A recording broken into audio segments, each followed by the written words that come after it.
Hola, ¿cómo estás? Bienvenidos a tu canal favorito, Soldados de Fe. Y el día de hoy tenemos un invitado muy especial que decidió dar su vida al servicio de Dios. Pero viene después de este breve intro. Bienvenidos a Soldados de Fe. En este canal exploraremos la fe y una variedad de temas desde el desarrollo personal y profesional hasta las lecciones aprendidas en el camino del emprendimiento. Un punto de encuentro donde la transparencia y la honestidad pueden impactar positivamente. Amigo Arturo, bienvenido. Gracias por aceptar mi invitación a esta tu casa, Soldados de Fe. Gracias, al contrario a ti, Raúl. Gracias por invitarme y por permitirme compartir contigo y con quienes quieran este momento, ¿no? Amigo, pues nos vamos directamente. ¿Cómo es que decides dedicar tu vida al servicio de Dios? Pues mira, te soy franco, no me quedó otra. Ok. No te puedo decir que fue una propuesta mía, porque si hubiera sido una propuesta mía, una decisión mía, no sé, quizás ni me lo hubiera planteado. Fue, yo te podría decir, literal, una necesidad. Y fue una necesidad que fue increciendo, o sea, no es que de la noche a la mañana. Sí tuve algún momento en el que experimenté que Dios no era una teoría, sino una persona, y además una persona en mi vida, y además la persona de mi vida. Y esto fue un proceso que gradualmente fui descubriendo, pero a partir de sí un momento de un encuentro particular, ¿no? Entonces, esto es un poco, yo así lo puedo leer como el noviazgo, como cuando encuentras a la chica, a la mujer, pues no es que cuando decides, sino te interpela. Claro. Y es algo que surge, ¿no? Y uno ya va discerniendo, va caminando y va confirmando. Entonces, esto sucede cuando yo, la primera vez cuando tenía 15 años, pues hasta antes de ese tiempo, pues yo era un muchacho muy normal, promedio. Nunca he sido una persona, digamos así, totalmente, nunca he sido una persona mala, ¿no? Buscaba siempre un corazón noble, como muchas personas, pero en cuanto a la fe, muy frío, ¿no? Muy de tradición, de costumbres. Justo en un retiro con los maristas, eso me permite hacer una experiencia en ese retiro de que Dios, pues no era teoría, sino que era una persona. Me encuentro en un momento de oración ahí con Él y experimento, siento que Él realmente me interpela, me llama a conocerle. Y como es Él, no me marca, no me muestra toda la película porque quizás saldría corriendo, pero sí me empieza a enamorar. Y empiezo a darle, y Él me pide, y le doy, y me pide, y le doy. Y cuando me doy cuenta ya necesito más dar y no me sacia todo lo que pueda dar hasta que experimento que necesito darme totalmente. Y yo sé que esto lo puede hacer cualquier persona en cualquier estado de vida, ¿no? Claro. Pero en particular a mí de una manera muy específica, ¿no? Es decir, vivir en medio del mundo, pero que todo mi haber, todo mi poseer, todo mi corazón, toda mi persona sea para Él solo, ¿no? Entonces, el tipo de vida que hoy tú llevas, no es, para aclarar, ¿no? No es de un sacerdote, es como una vida consagrada. Sí, obviamente yo no soy una persona consagrada en el sentido canónico del término. Claro. Yo experimento que Dios me pide vivir en medio del mundo, con todos los trancazos que el mundo da a cualquier laico y seglar, es decir, pagar tus impuestos, sufrir cuestiones económicas y todo lo que sufre cualquiera persona, vivir en ese contexto del mundo, pero en ese mismo contexto también vivir eligiéndolo a Él como mi único, exclusivo amor y en función del cual amar a todos los demás. Wow. Eso es lo que yo me experimenté. Y muchos me dicen, ¿y cómo es eso? Porque eso se llama ser consagrado o ser sacerdote. Ajá. Y digo, no, honestamente yo no tendría nada en contra de del sacerdocio. De hecho, me formé en un seminario precisamente para dar la oportunidad a ver si eso era el camino, ¿no? Pero no lo era. Claro. Y esto, o me dice, pues por un lado, y por qué no por el otro, a lo mejor formar una familia como el promedio. Pues sí, por supuesto que también lo pensé y tuve también alguna relación por allí antes de dar este paso, pero Dios cuando pide algo, pues lo pide. Y es como que yo te pregunte, ¿por qué con la mujer que estás casado? Claro. Pues ¿por qué? Pues porque Dios se le ocurrió y yo así lo sentí. Sí. Y basta que lo entiendas tú, ¿no? Lo mismo me pasó, ¿no? Perfecto. Y bueno, nos vamos un poquito más atrás, Arturo. ¿Eres yucateco? Yucateco como el frijol con puerco. Sí. ¿Ah, sí? O sea, naciste aquí en... Aquí nació mi familia, bueno, mi abuelo, ¿no? Pero sí, yucateco de toda la vida. Y aquí vivo hasta los 22 años. De los 22 años, de 16 años viví fuera de Mérida. Oh, wow. Entre España e Italia.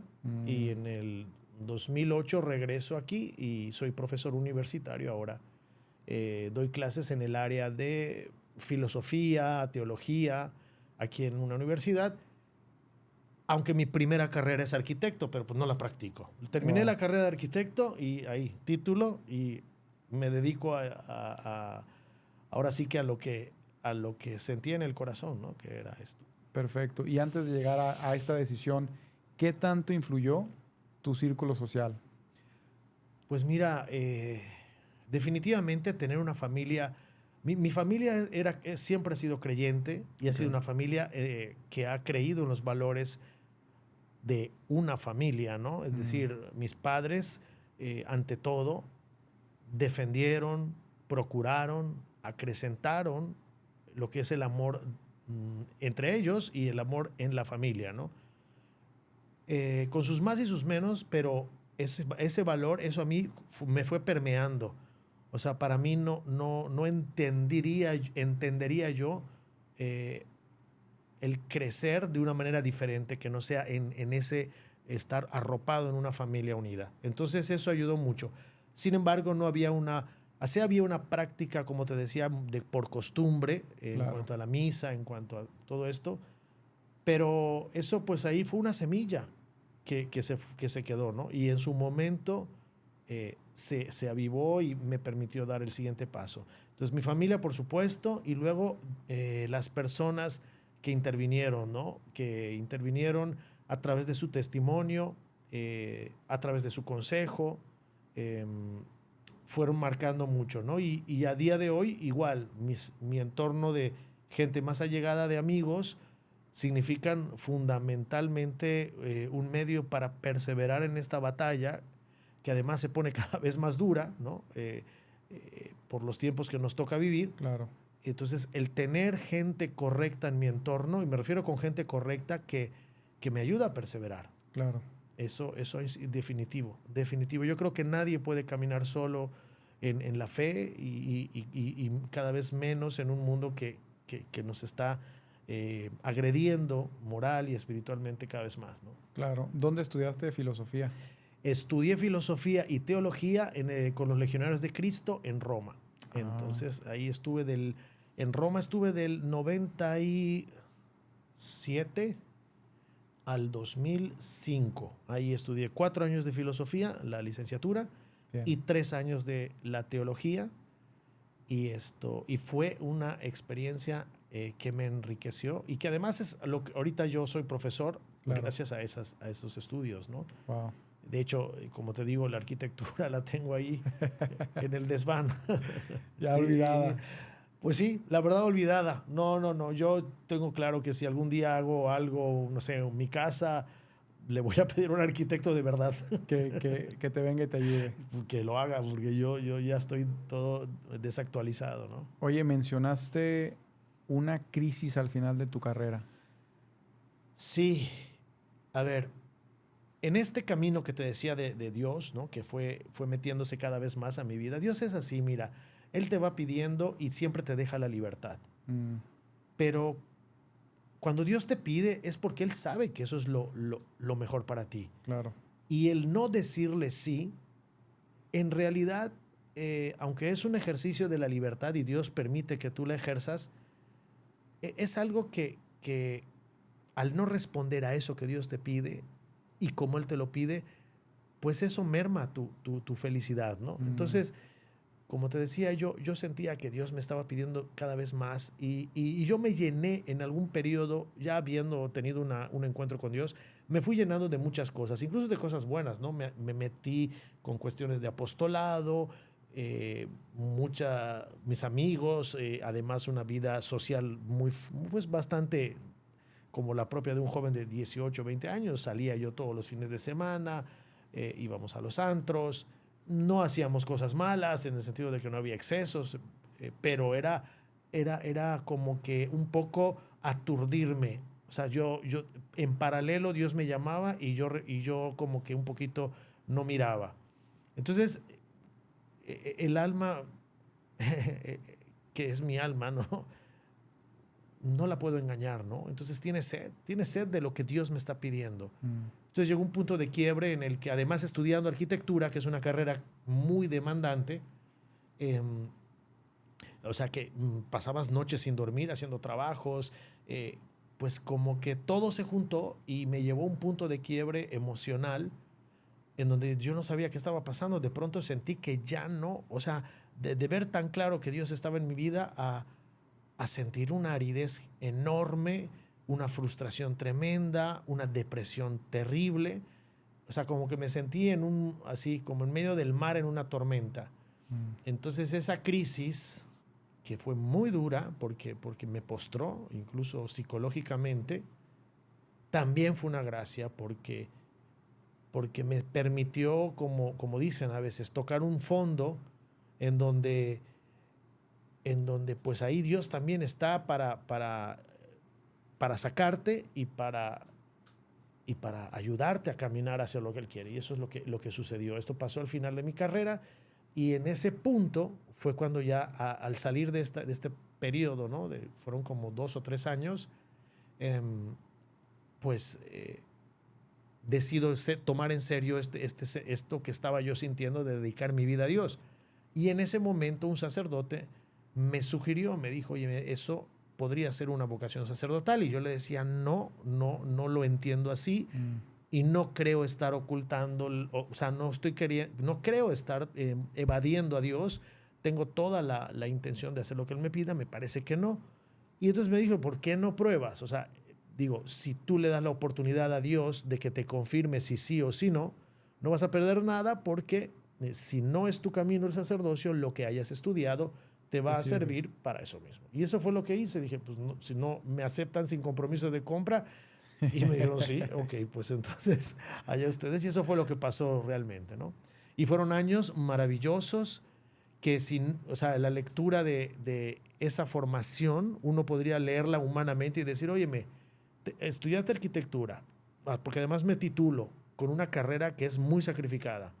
Y luego me paso a estudiar en un seminario y hago todo y tampoco lo concluyo. Si uno hace una lectura humana, dice, esto es una locura, o sea, estás inestable. Y la lectura, metiendo a Dios en la ecuación, que es la lectura completa, es otra cosa. Dios positivamente tenía un plan para mí que pasaba por estudiar arquitectura, estudiar lo que estudié todos esos años en Europa, porque Él tenía la película completa, yo no. Claro. Entonces esto al final empiezo a como el rompecabezas, decir, caray, ahora entiendo, ¿no? Ahora entiendo algunas cosas y otras pues sí, no las entiendo y sé que así es como es Dios, ¿no? Oye, mencionabas que perdiste 80 kilos. Bueno, sí, porque además es que, sí, Dios conmigo, yo siento que soy a veces tan terco, Raúl, que Dios permite que mi terquedad se traduzca en sufrimiento, porque a través de ese sufrimiento toco fondo y finalmente me derroto para dejar que Él haga por mí lo que yo no he hecho por mí, ¿no? Entonces, sí, en un periodo justo, terminando el periodo de formación de la teología, perdón, yo pues tenía una complexión normal, ¿no? Pero de algún modo esas, como te decía, todos esos capítulos que uno no va resolviendo de su vida, todo eso que no le va dando a Dios, que Dios te pide y le dices sí, pero al rato, todo eso que vas como que no mirando, no resolviendo, no dándoselo a Dios, al final pasa una factura, ¿no? Y en mi caso, pasó una factura de esa necesidad de pararme, ¿no? Porque claro, yo sentí, como te decía, al terminar la carrera, esa necesidad de dar el paso. Pero el paso que yo di fue entrar a unos estudios de filosofía y teología. Terminando esos estudios, yo tenía la necesidad existencial de hacer esa entrega de toda mi vida, pero hacerla completamente a Dios, y no la estaba haciendo.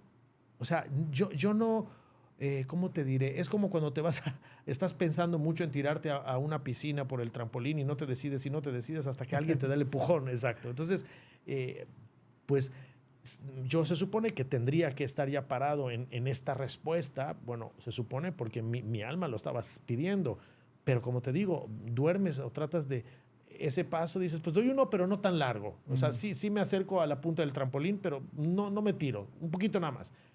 Entonces, esto me lleva a volver a tener una situación de estrés, de postración muy fuerte, que incluso no la noté tanto porque agarré el refugio en la comida. Y además de una manera muy elegante, porque si tú te sentabas conmigo a comer, tú veías que yo comía normal. Dices, había amigos que me decían, oye, y la verdad yo no te veo que comas tanto. O sea, nos sentamos vamos a comer o a cenar y no te veo que comas tanto para el peso que veo que has subido. Y claro, porque yo solo hacía una comida en el día, que comenzaba a las 8 de la mañana y acababa a las 8 de la noche. O sea, me la pasaba comiendo todo el día, pero siempre moderadamente. Si tú llegabas a verme en el desayuno de 8 a 9, era algo moderado, pero luego seguía la media mañana, luego a las 11, a las 12, a la 1:30, y luego la comida a las 2, y luego a media tarde. Entonces, esto era como un analgésico que adormece los dolores. De hecho, toda adicción es eso. Una adicción es agarrar una sustancia que puede ser la droga, puede ser el alcohol, puede ser el cigarro, o puede ser la comida, o puede ser cosas más elegantes, hasta el gimnasio, o puede ser, algo que viene a paliar cosas que no resuelves. No estoy hablando de hobbies, ¿no? Claro. O sea, ni tampoco de que te guste comer bien. No, hay que distinguir entre lo que es un hobby o una cosa así a lo que es una adicción. Una adicción es que ya tu voluntad no funciona. Y eso es lo que me pasó. Y eso me hizo subir 80 kilos. Bueno, 77 específicamente. Okay. ¿Y cómo sales de una adicción a la comida? Bueno, pues mira, me preguntan muchas veces, me dicen, oye, ¿no pensaste en bajar de peso durante todo ese tiempo? Y yo les digo, mira, multiplica 365 por 10, que fueron los 10 años que estuve así, y te da 3,650 días. Ese es el número de días que yo anhelaba, gemía, procuraba con todas mis fuerzas que fuera el día en el que empezara a bajar de peso. Todos los días tenía presente que debía de bajar de peso. Tuve 3 o 4 nutriólogos, tuve psicólogos, psiquiatras, coach, lo que pudiera servirme, y bajaba 8 o 10 kilos y subía 15, bajaba 6 kilos y subía 12. Y esto era una bola de nieve que yo no podía ya controlar. Un sufrimiento enorme, se salió de mis manos. Yo sentía que ante la comida no tenía voluntad. O sea, mi voluntad que tenía yo voluntad para muchas otras cosas. Estudié la carrera de arquitecto, estudié toda la filosofía, toda la teología, otro tipo de cosas que probablemente a muchos les puede costar. No me cuestan. O sea, que mi voluntad sí funcionaba, pero ahí mi voluntad simplemente desaparecía.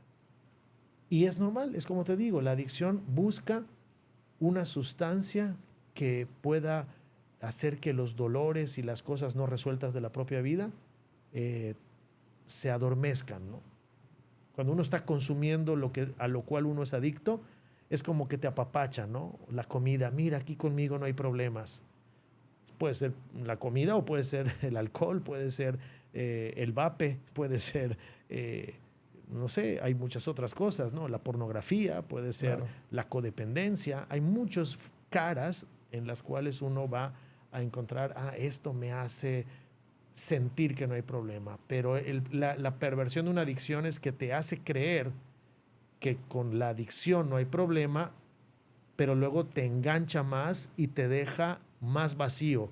Y entonces ese vacío te pide más la sustancia.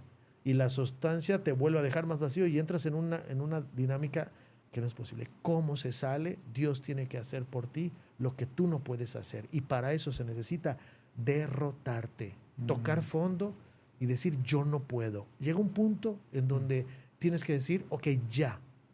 Sí. Dime qué tengo que hacer. Me tengo que parar 1 hora con la punta del dedo izquierdo en el Paseo Montejo. Lo hago, pero ya no puedo seguir viviendo así. Cuando llega ese punto en donde te pones plumita y dices ya. O sea, y eso a veces, desgraciadamente, solo llega con el dolor. Por eso el dolor a veces es tan sabio, ¿no? O sea, por eso te decía, a veces la terquedad mía a veces solo se ha podido rendir cuando Dios ha permitido que la sangre llegue al río, ¿no? Sí. De hecho, me pasó a mí en el lado económico.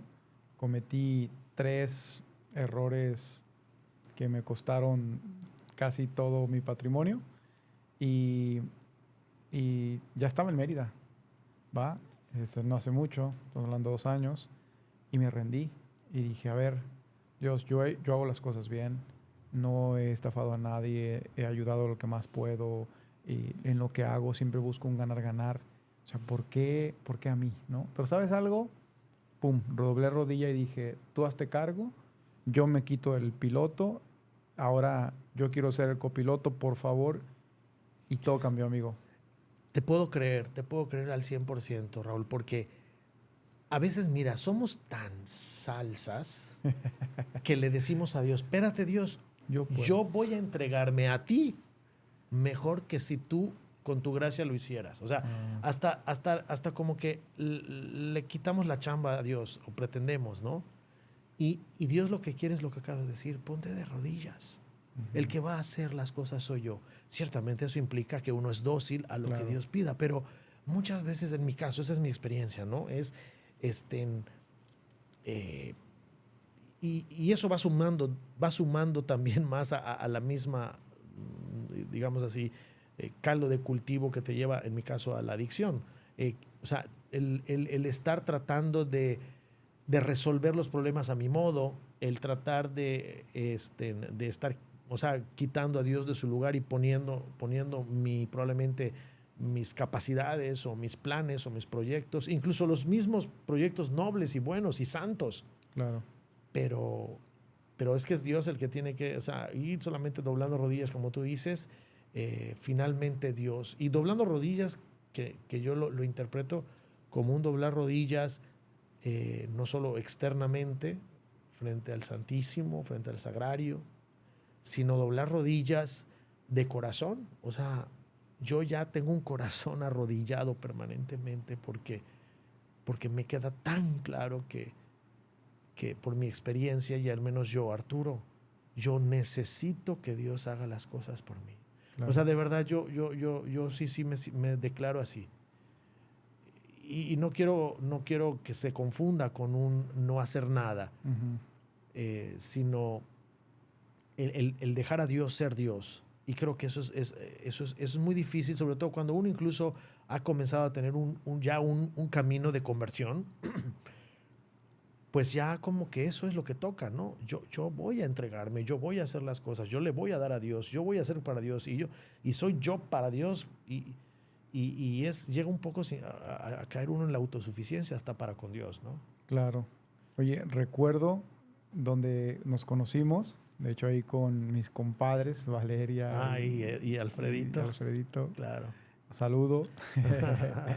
Y recuerdo que en ese momento me hiciste una media invitación, ¿va? al apostolado, Ajá. ¿sí? Que es de, ¿cómo se le llama? Amigos de la Cruz. Amigos de la Cruz, Sí. que es de liberación. ¿Cómo es Sí. que llegas a este ese, apostolado? Bueno, Y pues ahorita lo vamos a ir explicando en qué consiste, porque ojo, aquí les va a gustar esta parte.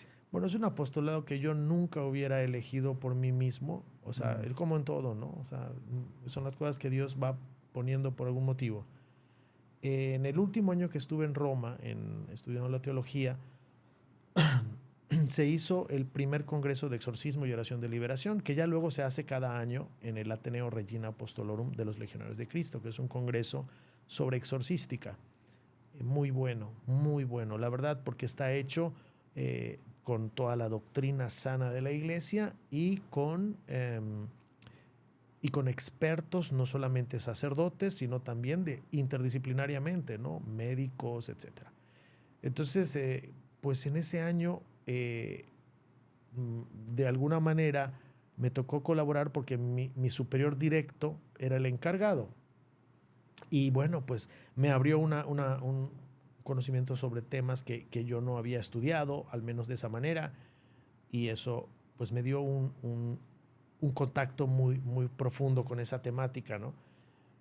Pero bueno, yo a partir de ahí no es que tuviera el plan de hacer nada con esos cursos, sino hasta que yo llego aquí a Mérida y siendo profesor se presenta el caso de una alumna que tiene esta problemática, que claro, yo no soy quien puede diagnosticar eso, entonces Claro. buscando ayuda me vinculo con unos monjes exorcistas que están en Campeche.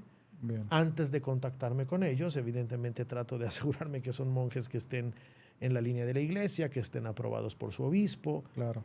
Y cumplen con todas esas características. Luego, además, habiendo tenido estudios filosóficos en Roma, de teología aristotélico-tomista, que es la filosofía y la teología de la iglesia, bueno, pues enseguida respiré que estos sacerdotes tienen esa formación y la tienen muy profunda.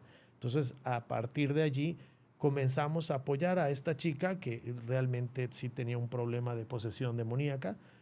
Y fue un caso que duró varios años y en ese inter se vio la necesidad de que entre sus sesiones de exorcismo se le acompañara y que se le acompañara con oraciones. Y si ella quería, pues que acudiera, ¿no? Y bueno, esto empezó a gestar un grupo de oración en torno a apoyar a esta chica, de tal manera que después empezaron a salir otros casos. Ninguno de los casos que han salido y que se han vinculado al grupo de oración han sido casos buscados. Eso es algo que yo no me puedo explicar. Siempre llegan de una manera u otra y el grupo de apostolado lo que hace es acompañar. Nosotros hacemos oración de intercesión, que es tener una hora santa frente al Santísimo, pedirle a Dios nuestro Señor por la liberación de estas personas y que y acompañarlas, que quiere decir, pues las cuestiones humanas, a veces se necesita atención, puede ser psicológica o incluso médica, o a veces si se puede también en lo económico, y caminar con ellas, porque es una prueba muy dura, ¿no? Caminar con ella y con la familia. Claro. Y esto es lo que hace el grupo de apostolado, y evidentemente llevarles a sus sesiones exorcísticas y acompañarles en esa sesión con la oración, porque claro, pues esto es un tema que lo tiene que realizar el exorcista aprobado por la diócesis con los monjes ahí en Campeche, que son los exorcistas oficiales. Aquí en Yucatán hay también exorcistas muy buenos, pero tiene que ser esas personas, ¿eh? No cualquiera que se le ocurra. Claro, claro, es peligroso. Sí, requiere que sea así, ¿no? Oye, ¿por qué no se escucha de esto? Yo digo, se ve en Hollywood, en las películas, ojo, sí, que yo creo que va muy de que te lo ponen en película para que la gente no lo crea. Sí. Para que... Mira, mi experiencia con todo este tema, Hollywood lo que quiere es vender. Claro. Y entonces para vender busca morbo. Sí. Y la verdad es que este tema es un tema que las películas nos hacen a este apostolado le hacen muy mala propaganda. Claro. Porque cuando tú oyes que una persona está trabajando en liberación, enseguida hay una tendencia a tacharla de morbosa. No, pues están haciendo esto porque seguro quieren, o de fanática. Es una persona que ve al demonio por todos lados y la pobre. Y te puedo decir que no. Yo tengo una formación bastante racional. De hecho, uno de mis problemas con los que Dios sabe que he tenido que es mi racionalismo. O sea, yo soy muy ciencias, muy entender, ¿no? Obviamente también he procurado mucho la fe, pero espontáneamente soy muy racionalista. Entonces, a veces se estigma mucho a este tipo de ministerios y de servicio como algo morboso o como de gente fanática. Y te puedo garantizar que cuando esto se hace de la mano de la iglesia, como debe de ser hecho, y de la mano de sacerdotes santos, bien formados y que están en comunión con la iglesia, esto es una catequesis, esto es, no ves, o sea, más que ver al demonio, lo que tú ves ahí es el poder, la misericordia de Dios, el poder de la Virgen Santísima, que aquí la tenemos. O sea, es una experiencia espiritual muy, muy grande que enriquece no solo a la familia que está en ese proceso de liberación, a la persona en concreto, sino a quienes estamos en el entorno. Entonces, sí, hay muy mala propaganda. Las películas suelen hacer, ahí sí suelen hacer mucho morbo, pero en realidad a mí este ministerio me ha permitido ver mucho más a Dios, el poder de la iglesia, que es quien gestiona estos temas, y sobre todo también saber conocer al enemigo, al demonio, ¿no? Sí. ¿Qué hacen los boxeadores cuando van a tener una pelea? Se estudian al enemigo para saber qué tipo de golpes da, qué tanto alcance tiene. Y es importante conocer también eso. O sea, no es lo primero ni lo más importante, pero también tengo que saber cómo suele el demonio trabajar, no solo en los temas extraordinarios como una posesión demoníaca, sino en lo ordinario, que es la tentación que le da, que tenemos todas las personas que no tenemos otras afecciones más graves, ¿no? Conocerlo, y muchas veces no, es un tema que da muy mala propaganda y me da mucha pena porque a veces como que se le orilla, se le bordea, vamos a hablar de todo, pero menos de esto. Claro. Y esto hace mucho daño. Sí. Hace mucho daño. Mucha gente incurre en estos problemas porque abre puertas y las abre por ignorancia. Y nosotros lo que queremos como grupo de oración es poder orientar, formar, incluso adelantarnos, ¿no? a gente que pues a veces en su desesperación acaba acudiendo a complicarlo más, al brujo, al chamán, ¿no? A la nueva era. A la nueva era, que es ahorita lo que se cuela por todos lados porque tiene 1000 caras de pseudo psicología, pseudo espiritualidad, pseudociencia, y al final es nada más una trampa que en el mejor de los casos, te bajan el dinero. Sí. O si no te cobran, te pueden confundir en tu fe. Claro. O te pueden generar, incluso, ya no hablo de problemas de una posesión, sino psicológicamente te pueden generar sugestiones, fobias, y obviamente también en algunos casos abrir de tal manera las puertas que pueda uno tener alguna afección ya mayor, ¿no? Claro. Oye, ¿y consideras que, digo, a mí me ha tocado hablar con amigos que han estado en el monasterio, ¿sí? Y que estaban medios tibios en su fe. Estaban medios, no sé, dudosos, ¿no? Y al regresar, ¿no? Que les ha tocado, o en alguna misa de liberación o de sanación y demás, o en el mismo monasterio les tocó ver o experimentar algo de este tema, y regresan con una fe inquebrantable. Yo creo que cuando se maneja correctamente este ministerio, el fruto es de Dios, ¿no? Claro. Cuando se está buscando otras cosas, tarde o temprano, esto cae por su propio peso, ¿no? Claro. Entonces sí, es una experiencia, como te digo, que poder tener alguna vez una participación en un exorcismo y la manera en la que participa un seglar en un exorcismo es con el apoyo de la oración. Es decir, cuando hay algún exorcismo, algunas veces hay un equipo de oración o un equipo de asistentes que asisten al sacerdote en las cuestiones prácticas que él requiera y también con la oración. Y el que hace el exorcismo es el sacerdote. Toca a veces, pues sí, tener una experiencia que uno pues no es lo común que pueda estar viendo y lejos de, al menos esa es mi experiencia, la experiencia que yo he compartido con los mismos compañeros del grupo de oración, lejos de decir, wow, aquí el demonio está por todos lados, lo que te queda es eso que decía hace un momento, el poder, la misericordia de Dios, la fuerza del Espíritu Santo, la fuerza del sacerdote. Claro. Es impresionante cómo un sacerdote, o sea, toda esta criatura rebelde que es el demonio, cómo se cuadra, se arrodilla, se intimida ante un sacerdote. Algunas veces me he encontrado con algún sacerdote que tiene miedo a esto y digo, padre, pero es que el que le tiene miedo es el demonio a usted, ¿no?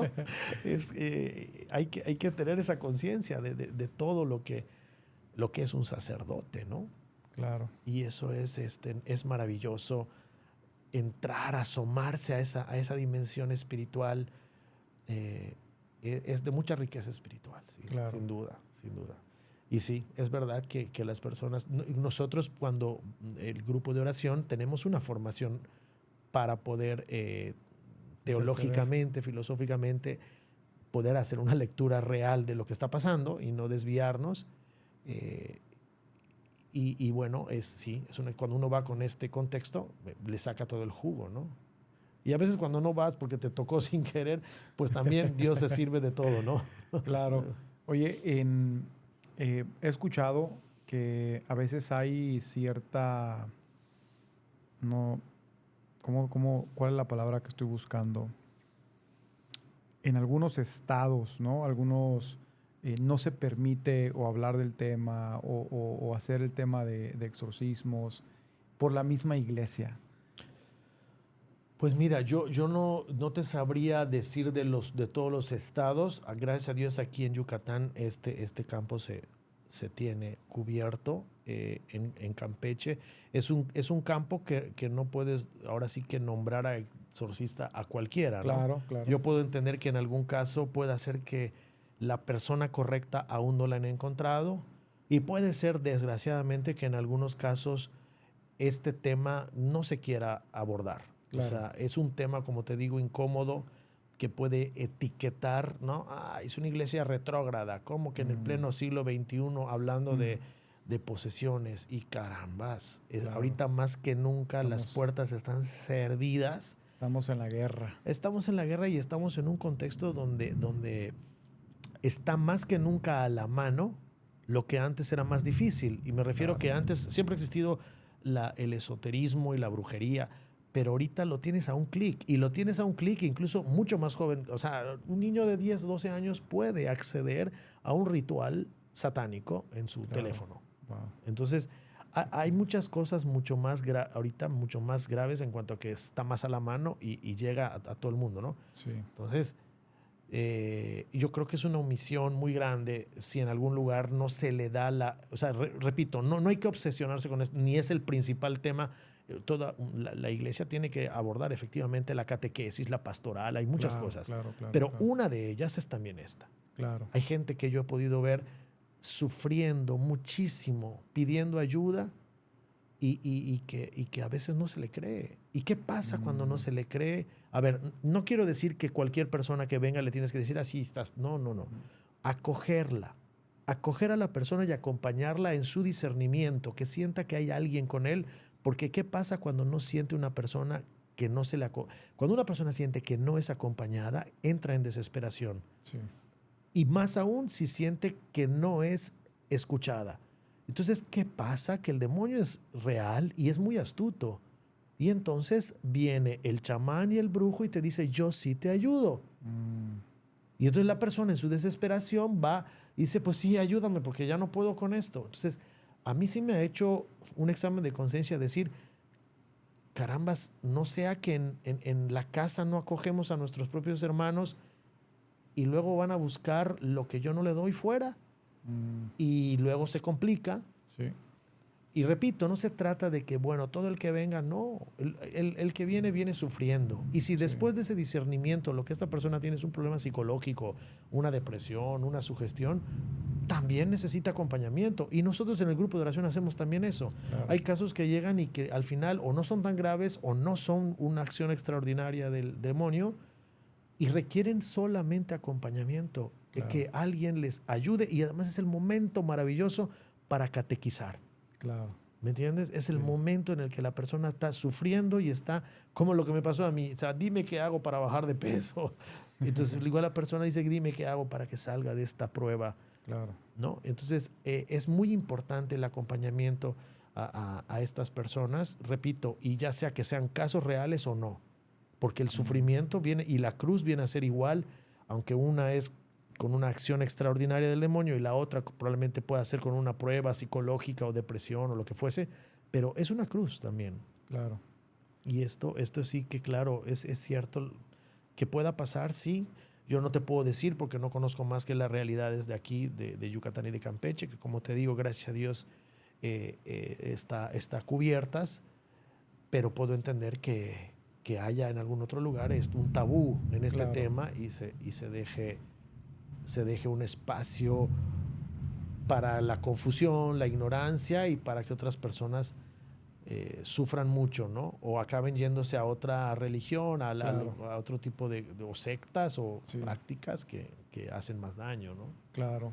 Una duda que siempre he tenido es como si alguien está pasando o sabe, ¿no? Porque me imagino que lo saben, ¿va?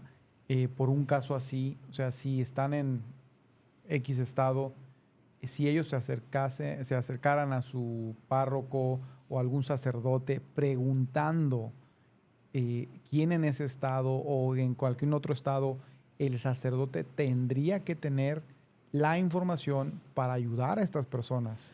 Sí, claro, debería de ser y eso es lo que normalmente pasa. Una persona cuando tiene esta prueba, a quien suele normalmente acudir es a su párroco, ¿no? O al sacerdote de confianza. Claro.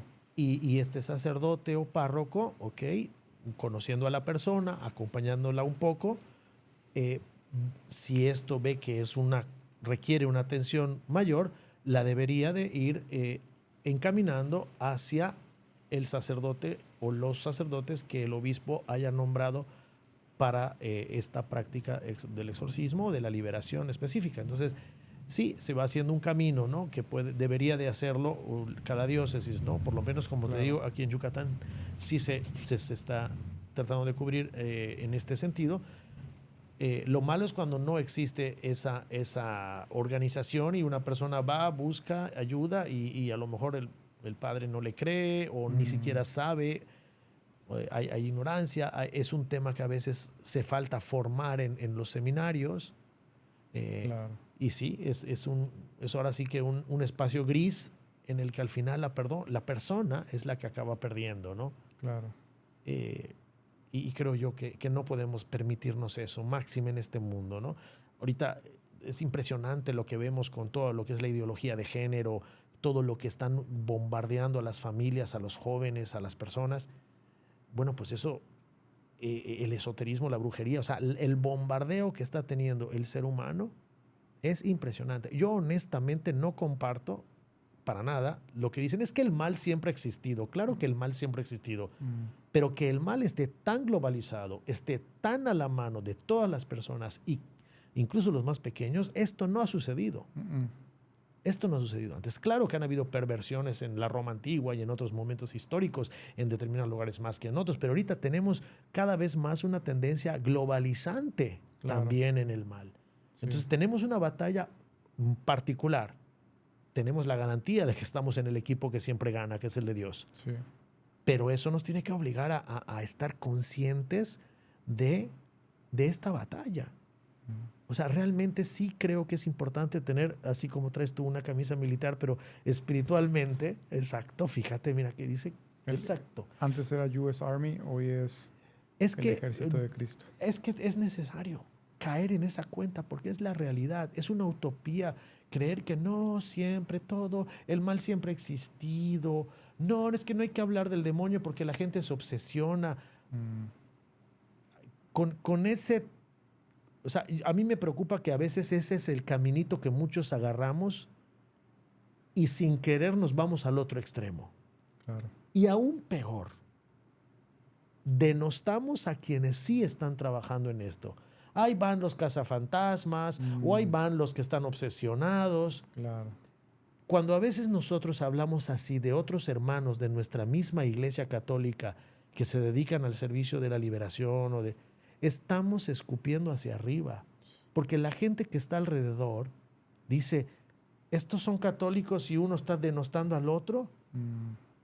Uno está hablando mal del otro. No, o sea, nosotros no podemos estarnos, o sea, tenemos que cuidarnos las espaldas, tenemos que apoyarnos. Yo creo que es importante, y aquí creo que el diablo gana mucho y no es una acción extraordinaria del demonio. Nuestra lengua. Nuestra lengua. A veces nosotros hablamos con tanta ligereza de nuestra propia iglesia. Claro. A veces señalamos a sacerdotes que no sé, pueden estar bien, mal, o yo no puedo entrar en la vida. Pero señalar al sacerdote y sobre todo o públicamente, reza por él. Claro, pide por él. Pide por él, sacrifícate por él. Con perdón, cállate la boca, porque hablar mal de un sacerdote es hablar mal de Jesucristo, de la iglesia. Esto no quiere decir que no seamos conscientes de las necesidades que pueda tener la iglesia, ¿no? Claro. De que pues se requiere, no sé, santificación, fidelidad y todo esto, ¿no? Eso no significa ignorar las necesidades reales espirituales que podamos tener nosotros, en primer lugar, que es a quienes tenemos que analizar primero, y de nuestra iglesia. Y también en su momento, si es necesario, bueno, pues tengo que hablar con las autoridades eclesiales para ayudar también a ese sacerdote. Claro. Pero muchas veces lo que se hace es tener un ojo crítico y estar ahí buscando y viendo y juzgando y hablando y sobre todo haciendo así como comidilla. A mí eso me repugna tanto, Raúl. Quizás porque me ha tocado tocarlo con mano. O sea, es tan bajo y yo veo cómo el demonio se súper regodea ahí y no entra en trance nadie y no sale nadie levitando ni nada. Es más, ni se le menciona al diablo. Y él está feliz cebándose con esos comentaritos y sobre todo entre católicos y algunas veces hasta en sacerdotes. Claro. Entonces, yo creo que es importante que como iglesia nos ayudemos. O sea, ¿cuándo es cuando más daño se le puede hacer a algo? Si vienen los golpes de fuera, pues sí duelen y hay que estar preparados. Pero los peores golpes son los que vienen de dentro. Correcto. O sea, tú si tienes algo monolítico, compacto, pues podrán venir miles de cosas de fuera y van a costar lo que cueste, pero esto no se va a quebrar. Pero si yo parto desde dentro algo, ya le hice el trabajo al chamuco, ¿no? Sí. Y esto pasa en la iglesia, en una familia, en unas relaciones humanas, en todo. El principal cáncer es el que está dentro. Entonces, ¿para qué le hacemos la chamba al diablo? Sí. Callémonos la boca y hablemos de todo lo bueno. Y cuando hay algo malo, a quien puede hacer algo. Y rezar, sacrificarnos, hacer familia, hacer iglesia. No somos de Apolo, somos de Cristo. Es correcto. ¿No? Y cabe dentro de ser de Cristo que hay algunos puntos de diferencia. Es que yo, sí, todavía no he acabado de entender cierto tema, tú sí, bueno, vamos a seguir caminando juntos, enriqueciéndonos. Pero bueno, esto pasa. Sí, me ha tocado, ¿no? Porque al final creo, amigo, que nos olvidamos de que somos carne, ¿no? Que somos humanos y que estamos, somos seres concupiscentes, ¿no? Estamos siempre cayendo en algún punto, ¿no? El hombre, al menos a mí, ¿no? Con el tema de lujuria, o mi esposa con el tema de control, o a veces yo con la soberbia, o sea, y nos olvidamos y no hacemos lo que Cristo vino a enseñarnos, ¿no? Porque Él nos hizo a su imagen y semejanza. Y yo siempre me pregunto, pues, ¿qué haría Jesús? ¿Criticaría? ¿Qué hablaría? O, oye, me callo, como tú dices, pido por Él, oro por Él, o me acerco y hago una corrección fraterna en lo secreto, o sea, en donde no sea público, ¿no? Claro. Y digo, me cuesta, ¿no? A veces porque digo, "Ugh", cuando veo y escucho de ideologías de género y todo esto de nueva era, que yo estuve dentro, ¿va? Quiero como llegar y atacar y digo, espérate, tú no sabes en qué situación está esta persona y qué lo llevó a eso. Más bien, siente compasión, ¿sí? Ponte en sus zapatos, a lo mejor está pasando y lo peor que le podría hacer ahorita es llegar y criticar e intentar corregir de una manera incorrecta. Incorrecta, así es. Sale a evangelizar y si tienes que hablar, habla, ¿no? Pero hazlo con el ejemplo, porque el ejemplo arrastra. Y creo que tiene más poder esto, ¿sí? ¿Por qué? Porque siempre a mí cuando me dicen, oye, pero es que los sacerdotes, a ver, yo también estuve ahí, pero también ellos son humanos. Claro. También ellos tienen problemas de, oye, a veces obesidad, a veces, oye, Mira, esto que tú cuentas, Raúl, o sea, cuando a mí me tocó tener la parte de estar dentro de un seminario, a veces podemos creer que los sacerdotes son ángeles. Y los sacerdotes son humanos con batallas y con carencias y con luchas y con heridas y con esfuerzos y con ilusiones y con un camino hacia algo que es sublime, que es el sacerdocio. Claro. Pero el sacerdocio no te quita tu dimensión humana. Claro. Entonces sí, hay que tener mucho, sí, como te digo, tener conciencia de que un sacerdote necesita también lo humano, sí. Compañía, calidez, afecto, comprensión, ¿no? Eso es importantísimo, ¿no? Y también verdad, Raúl, es importante que también a nivel, como tú dices, en corto, cuando hay algo que la iglesia misma nos invita a eso, que como laicos nosotros podamos ir con un sacerdote y decirle, Padre, perdón, me escandalizó esto. Es un deber. Porque también, y con pureza de intención, ¿no? Claro. Efectivamente, como tú dices, puede ser que a veces diga, oye, aquí estoy yendo más por el hígado que por una pureza de intención, y a lo mejor soy yo el que me estoy aquí dándolas el enjuiciador, pero si hay pureza de intención y sobre todo si oras un poco antes y realmente le pides a Dios que sea para el mayor bien de esa alma y de la iglesia, por supuesto que hay que ir y decirle, Padre, perdone, pero esto me está haciendo daño y siento que le puede estar haciendo daño al pueblo de Dios. Claro. Y por supuesto, si es algo más serio, pues ir con las autoridades eclesiales competentes para que le ayuden, ¿no? Claro. Pero también es verdad que hay muchísimos sacerdotes, gracias a Dios, fieles, santos, sí. Y eso pues es un consuelo, ¿no? Claro, y me ha tocado. Sí, que claro que sé que te ha tocado. Desde que llegué a Mérida y ya sí. Cuando cambias igual esta mentalidad de abrir, ¿no? Y de decirle a Dios, oye, pues quiero encontrarme con personas que me sumen. Cuando tienes este cambio, al menos para mí, es lo que me ha ayudado sí. a encontrarme con el tipo de sacerdote que quiero convivir, con quien quiero a lo mejor que me dé esta guía espiritual, que todavía me hace falta mucho, pero también con amigos como tú, que son soldados de Cristo, que están en la lucha, en la batalla diaria. Por eso este canal se llama Soldados de Fe, ¿no? Porque estamos en esta guerra espiritual y que vamos a seguir, amigo, y que gracias a Dios, ya que te tuvimos por aquí como invitado, sé que mucha gente pues le puede llegar este mensaje de que, oye, para empezar, la iglesia no es perfecta, ¿no? Bueno, la iglesia fundada por Cristo, en cuanto sí. Fundación de Cristo, es perfecta, pero está fundada en seres humanos imperfectos. Exacto. A eso es a donde iba. Tú claro. La tienes más clara. No, Tú eres maestro profesor de filosofía o maestro de filosofía. No, la verdad es que no hay que perder de vista ninguna de las dos dimensiones. Claro. Y sobre todo el que es fundada por Cristo, que a veces podemos perdernos en eso. Y eso claro. También es una trampa, ¿no? Estamos ahí buscando tanto la crítica, ¿no? Pero sí, no, esto es fundado y además no prevalecerán las tinieblas sobre ella. Exacto. ¿No? Así sea. Aunque la batalla se ponga dura, pero estamos con la promesa de Cristo, ¿no? Así es.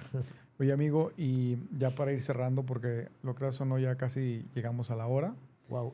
Se pasa súper rápido. Rapidísimo. Esperemos, ¿va? Que Sí. esta no sea la última vez. Ojalá que no. Que podamos a futuro tener nuestras 4 sillas aquí, 4 micrófonos y hablar, ¿no? Traer a lo mejor a más invitados de este gran apostolado, Claro. que yo creo que mucha gente lo tiene que saber, para que se sigan informando de las fuentes reales que hoy por hoy lo están viviendo y lo están haciendo, ¿no?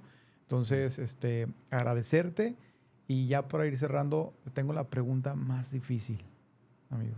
A ver. ¿Listo? Listo. A ver, que ya me está dando miedo. No te creas.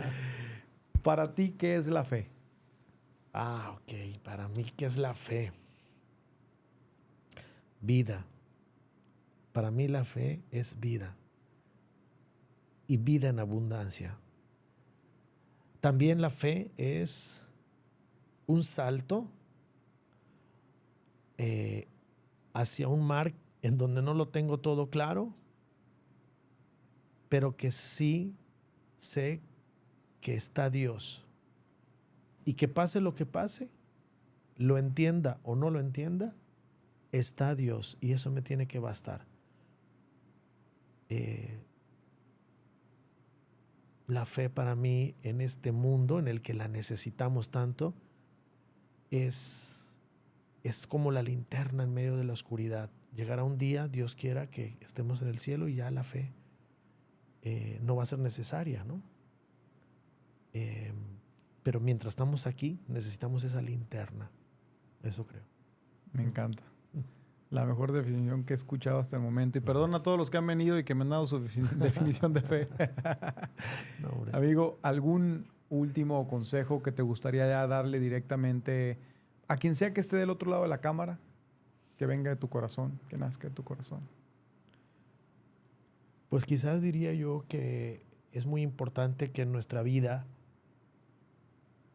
no sé, yo quisiera compartir que quizás por mi propia vida, dejar a Dios ser Dios.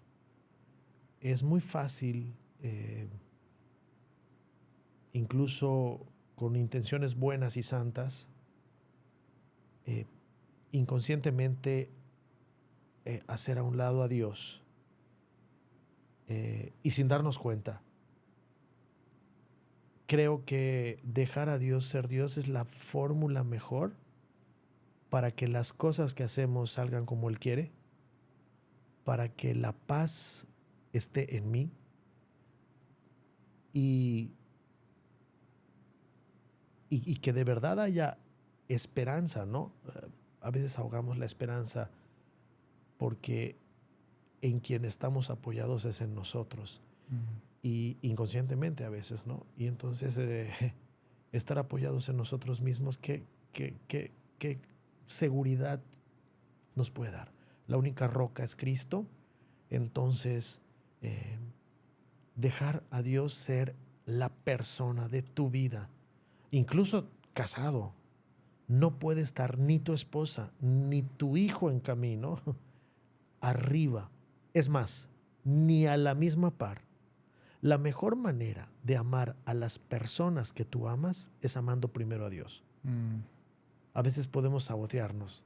Si yo amo a mi esposa y a mis hijos con todo mi corazón, la mejor manera es que antes de amar a ellos, ames a Dios. Y en general, ¿no? Yo eso diría. Muchas gracias. A ti, Raulito. Y pues ya lo vieron. Amigo, si en algún punto alguien del público que nos está viendo quiere a lo mejor enviarte algún mensaje o al apostolado y demás, ¿hay alguna página que se pueda? Pues mira, el apostolado es un apostolado ahora sí que en camino, o sea, está en fundación, por decir así. Es decir, está, digamos, en teoría organizado, pero en la marcha se va haciendo conforme se va pudiendo, ¿no? Okay.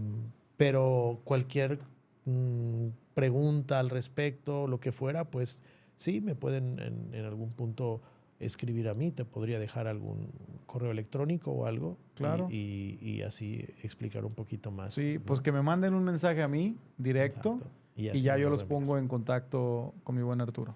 ¿Sale? Muy bien. Pues muchísimas gracias. A ti, Raulito. Que Dios te bendiga, hermano. Gracias. Y esperemos pronto tenerte por aquí de nuevo en nuestro canal. Un orgullo. Ojalá que sí. Pronto. Que así sea. Así sea. Hasta luego. Bendiciones.